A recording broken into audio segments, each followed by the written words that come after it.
One of the things I have realized, and many of us have, that if you want something out of life, if you want to change yourself, if you want to acquire something, if there's some goal that you want to reach, that is really not easy as some people will make us feel. That living your dream, changing your behaviors, overcoming negative habits, it's challenging. It's hard. That living alone is just very difficult. And once we begin to come to grips with the fact that living is difficult, life is very challenging. I heard a song once by a guy named Dimples called, "If It Ain't One Thing, It's Another." I say to you, if it ain't one thing, it's 12 others. Always something. You will never ever have a problem-free moment in life. Somebody said, and I like this, that you either in a problem or just left one or headed toward one. Anybody found that to be so? Raise your hand if you know what I'm talking about. I mean, there's always something. So how do we begin to nurture that hunger? What are the characteristics or the qualities of people that are hungry? What will it take for me to get some of the things that I want? And being hungry for those things. Number one, you've got to work on yourself. It's very important that you engage in an ongoing process to develop you. Spend more time on yourself than what you've been spending. It's very important. You owe that to yourself. I was reading a book by Og Mandino called The University of Success. Read one line, gave me a chill. I didn't have to read anything else in the book. He said, many of us never realize our greatness because we become sidetracked by secondary activity. We spread ourselves too thin, don't know how to say no. And we find ourselves doing all kinds of things and never ever have time to do those things that we need to do to work on ourselves. And then there goes a second, there goes another second, there goes another second, and we can't stop and hold time. And before you know it, you wake up one day and you're behind on your dreams and your bills.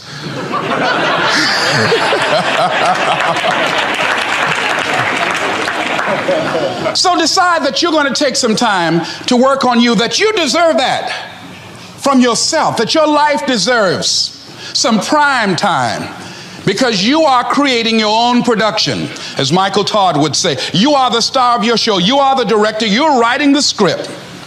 And you will determine whether your life is a smash office hit or flop. You determine that. Working on yourself, talking to yourself. That's so very important. Overcoming the negative conversation, that inner dialogue that's going on all the time, even when you don't want it to be there. You can't stop yourself right now from thinking. You can't do it. It's going on.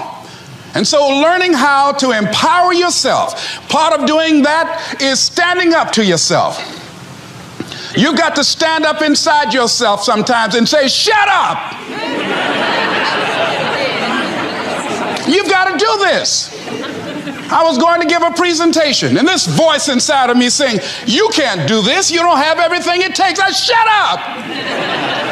I'm behind on my bills, and you're telling me what I can't do. I have got to do it.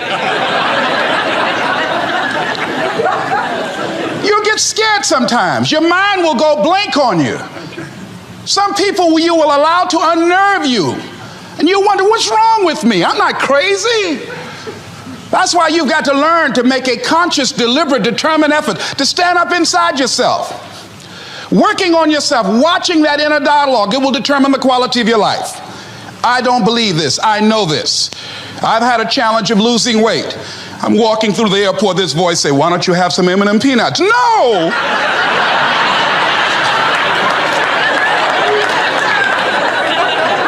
Well, just one. Then after you eat that, you might as well have a Snicker now, you sucker. I mean, it's challenging. My mother fixed a kind of sweet potato pie you can't eat with your shoes on. Have to take your shoes off so you can wiggle your toes. It sticks on my fingers. It says, eat it. One little bite won't hurt. That voice, constantly. Little demons from Colonel Sanders driving my car in there. I had to say, no. I'll diet tomorrow. I saw a skinny man get hit by a truck. Had he had a little bit more weight, he might have lived, you know. Some of you know what I'm talking about. Raise your hand if you know that. That voice is awesome. So you have got to stand up to that voice. When you're working on something you want to achieve, you have got to stand up to that voice. You've got to sell yourself every day on your abilities, on what you're doing, on the goal that you want to reach. You've got to sell yourself every day, every day, every day. According to your level of belief, it will manifest itself in what you're doing. Whatever we have right now, whatever we're demonstrating in our lives, is a result of what we believe subconsciously that we deserve. And part of increasing that belief level is that you have got to convince yourself every day.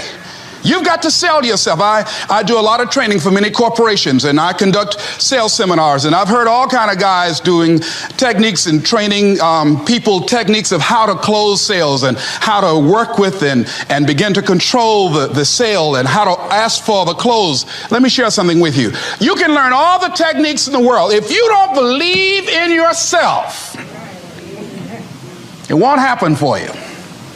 I learned all of it. So that's why I do a training called Focus on the Seller. You've got to focus on you. And as you convince you, as you sell yourself every day, every day, every day, you will begin to see a difference in the things that you're doing. Selling yourself on your ability to perform a job, to achieve a certain objective. Telling yourself every day, here I go again. And I got what it takes. This is my day, and nothing out here is going to stop me. And when you go out there, life say, come over here. Say it again. Well, I'll be back tomorrow. That brings me to the next thing. It takes courage to act. Part of being hungry when you've been defeated, it takes courage to start over again. I used to do door-to-door sales, and I was working with another friend of mine, and door-to-door sales, I mean, it's punishing. It's cruel and unusual punishment. And I was a little boy knocking on the door. Hello, would you like to buy a nice working television set? No money down? No! Bam! They slammed the door in your face. And the friend of mine that was working with me, they slammed the door in his face, and I looked back, and he was going to the car. He said, I can't do this. And he sat down in the car, and he said, you go ahead, I'll be here when you get back. Now, he had a mother and father to take care of him. My mother was ill. I am adopted. I was hungry. I had to go on. I learned something about myself. That when you step into your fears, somebody said, it was Winston Churchill, he said that courage is going from failure to failure without losing enthusiasm. When you step into your fears and continue to push yourself to go on, something happens for you. It will enable you to transcend yourself. I went to the next door. You like to buy a nice working television? No! Bam! Went to the next one. No! Bam! After a while, I no longer took it personal.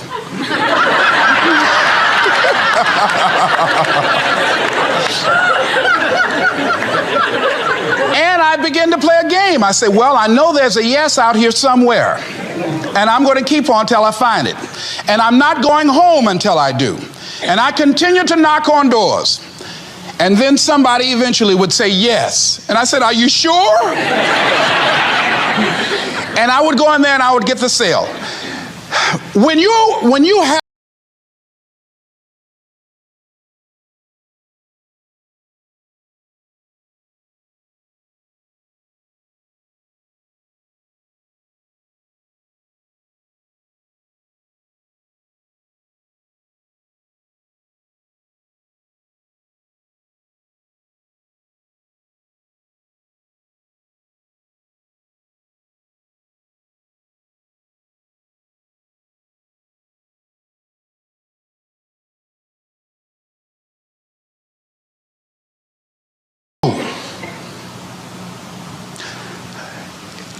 If it were not for life, I would still be a disc jockey.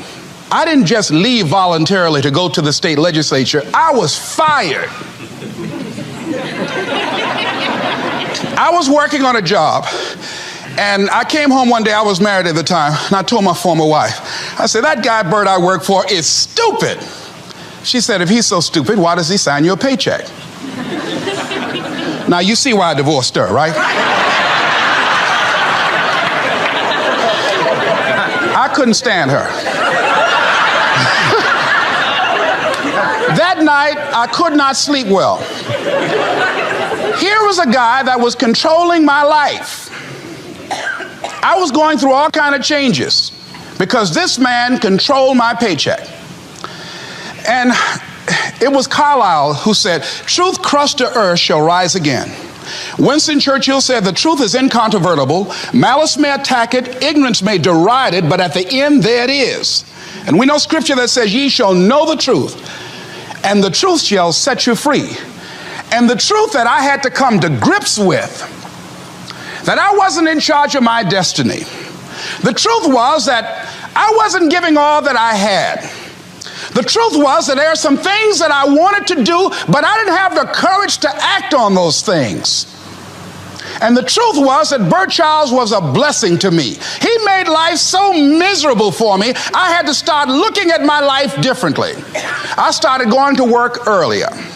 I started being the last one to leave there. I started working harder than anybody else. The other guys could not. Why would you work so hard, Les? I said, I'm not working for them. I have been cheating, Bert, I thought.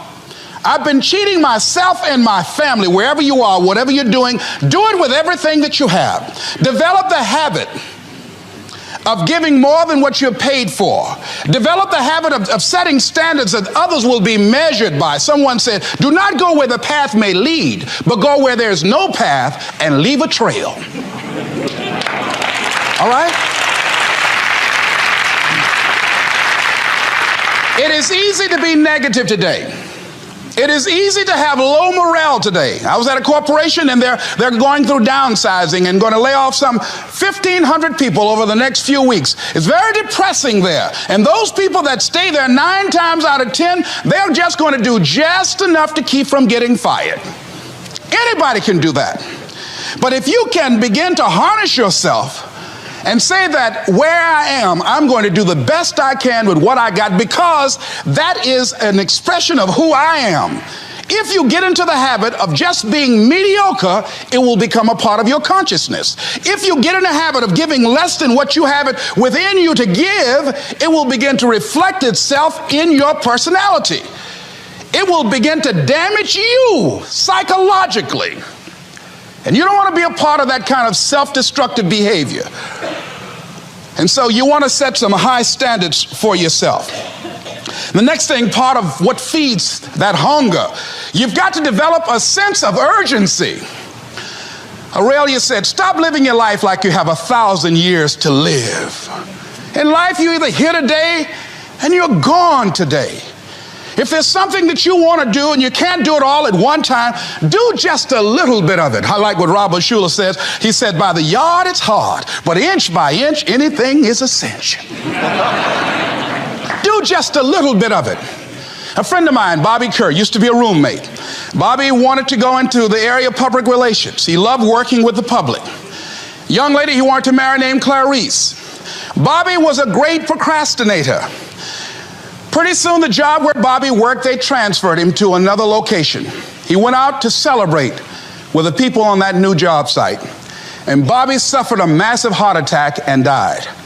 Bobby didn't drink and didn't smoke, was under 40, and he died. Ask your question, how much time do you have left? How much time do you have left? When you start thinking about that, we don't know. We don't know. Bobby took all the greatness and all of the talent and all of his abilities to his grave with him. One of the things he could have put in parentheses under his name, he didn't use all his stuff. And most of us do that. Most of us don't use the stuff that we have brought into the universe. And we want to make a conscious, deliberate, determined effort to start living life with a sense of urgency and using what we've got. using ourselves up, sharing what we brought into the universe to share. Because if we don't, nobody else will.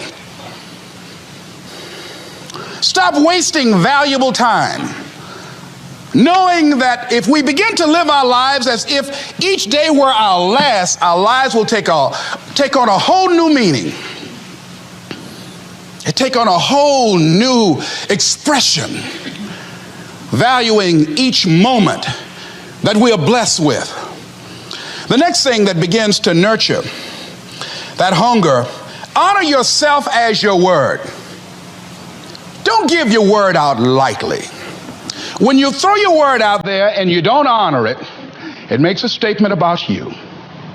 If you decide to maintain a sense of integrity with yourself, that if I speak it, I'm going to live it. It's who I am. And I'm going to be very cautious in how I give my word to others, and most of all with the commitments that I make to myself, because I want my life to reflect my words and honoring who I am and what I express. Another challenging area in terms of nurturing and developing that hunger in yourself is learning the art of becoming single-minded, learning how to concentrate, learning how to focus in. And you'll be surprised at the things that you're able to do. When you learn how to block things out, when you learn how to keep thine eyes single, you'll be surprised at the ideas that will come to you, of the people that you'll be able to attract, of the opportunities that you'll be able to see. You'll begin to see things that have been standing there looking you in the face, saying, I can't believe this has been here all this time. Here's a habit that I do. Maybe it might be of some value to you. I get up in the morning and I start writing what great ideas that I can think of today that can improve me and that will enable me to reach my goal. And I just let my mind flow. Sometimes I write 15, 20 ideas. Some days it's more difficult than others. One idea can change your life. One idea can turn your life around. Deciding that you're going to focus to develop your skills. The guy was the new owner of a baseball team that was in the basement of the league when he took it over. He went to the pitcher and he said, what is your best throw? And he said, well, I got a good curveball and I've got a good fastball. And he went on talking about his different throws. He said, but tell me this, what is your best throw? He thought for a moment. He said, I've got a good fastball. He said, that's all I want you to work on. Nothing else. Just develop your fastball. The next year, they went to the World Series. Most people don't know where their fastball is. Most people go through life never discovering what their talents are. Most people never develop their talents. They have skills and abilities, but if you don't nurture them, if you don't develop them, they will never serve you. Your gifts can take you many places if you develop your gifts.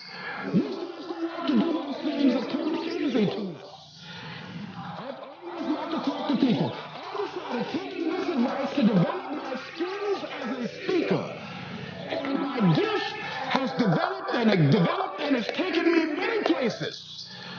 You have something that you brought to the universe, and that if you decide that my life deserves my developing, this is what I do well, and becoming the best at it and mastering myself and seeing what I have within me. If you decide to drop your buckets where you are and develop your gifts, I grant you, you'll never ever be without. I grant you that your gifts will take you places that will literally amaze you.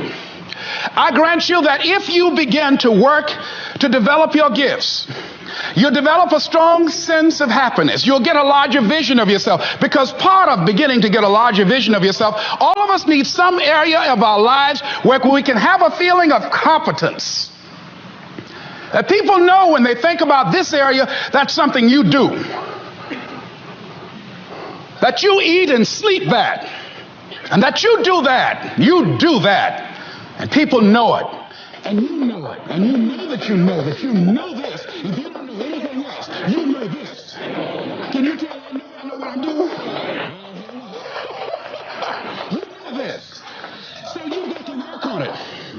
When other folk are having a good time, you've got to have the strength of character to concentrate, to read, to digest information. If you decide in any particular area that you're concerned about to make a conscious, deliberate, determined effort to read one book a month in that area, in 5 years, you'll be among the top 5% experts in the world. I read a minimum of 2 books a week. The average American reads only 1 book a year.